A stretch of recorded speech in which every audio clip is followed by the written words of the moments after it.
কাউকে যদি প্রশ্ন করা হয় বিশ্বের সবচেয়ে সুশৃঙ্খল, সজ্জিত ও সমৃদ্ধ দেশ কোনটি, তবে এক মুহূর্ত অপেক্ষা না করে প্রথম সারির যে দেশগুলোর নাম আসবে তার মধ্যে সিঙ্গাপুর একটি। হ্যাঁ, সিঙ্গাপুর। বর্তমানে দেশটি পুরোপুরিভাবে দুর্নীতিমুক্ত, পরিচ্ছন্ন এবং উন্নত একটি দেশ। বিশ্বের যেখানে যা কিছু ভালো সবই যেন এখানে কপি পেস্ট করে রাখা হয়েছে। সর্বাধিক বিশেষণে বিশেষিত দেশটির এশিয়ার বাঘ হয়ে ওঠার পথ মোটেও মসৃণ ছিল না। চলুন আজকের ভিডিওতে আমরা জানব সিঙ্গাপুরের ঘুরে দাঁড়ানোর গল্প।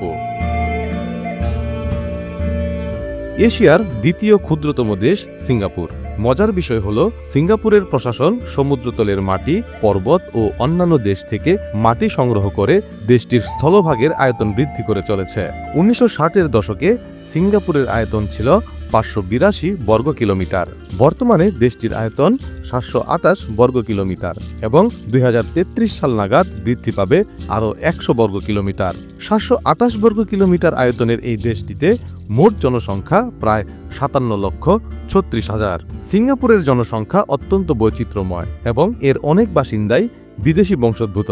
জনসংখ্যার মাত্র 63% সিঙ্গাপুরের নাগরিক, 37% অতিথি কর্মী এবং স্থায়ী বাসিন্দা। জাতিগতভাবে সিঙ্গাপুরের বাসিন্দাদের 74% চীনা, 13.4% মালয় এবং 9.2% ভারতীয় এবং প্রায় 3% মিশ্র জাতি বা অন্যান্য গোষ্ঠীর অন্তর্ভুক্ত।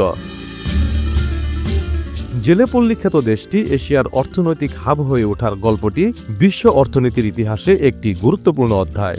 ছোট্ট একটি দ্বীপ দেশ যার নিজস্ব কোনো প্রাকৃতিক সম্পদ নেই, তবে সঠিক নেতৃত্বে, দীর্ঘমেয়াদী পরিকল্পনা এবং কঠোর পরিশ্রমের মাধ্যমে সিঙ্গাপুর নিজেকে বিশ্বের অন্যতম সমৃদ্ধ দেশ হিসেবে গড়ে তুলেছে।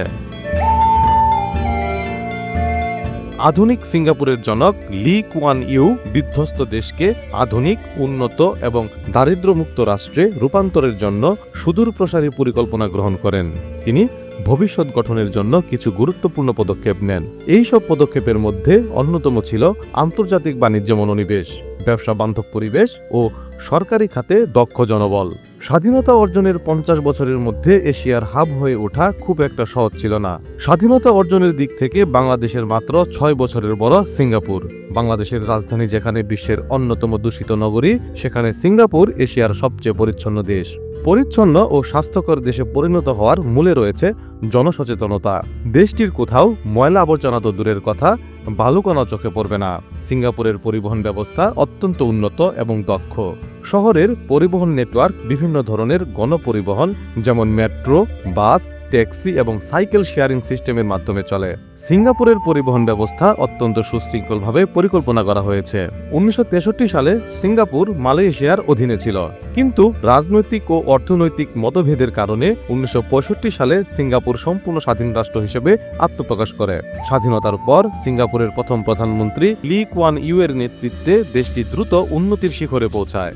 মালয়েশিয়া যখন সিঙ্গাপুরকে আলাদা করে দেয়, তখন লি কুয়ানের কাছে মনে হয়েছিল সিঙ্গাপুর প্রাণ ছাড়া একটি শরীর, অথচ সেই সিঙ্গাপুর এখন প্রায় সব ক্ষেত্রেই মালয়েশিয়াকে ছাড়িয়ে।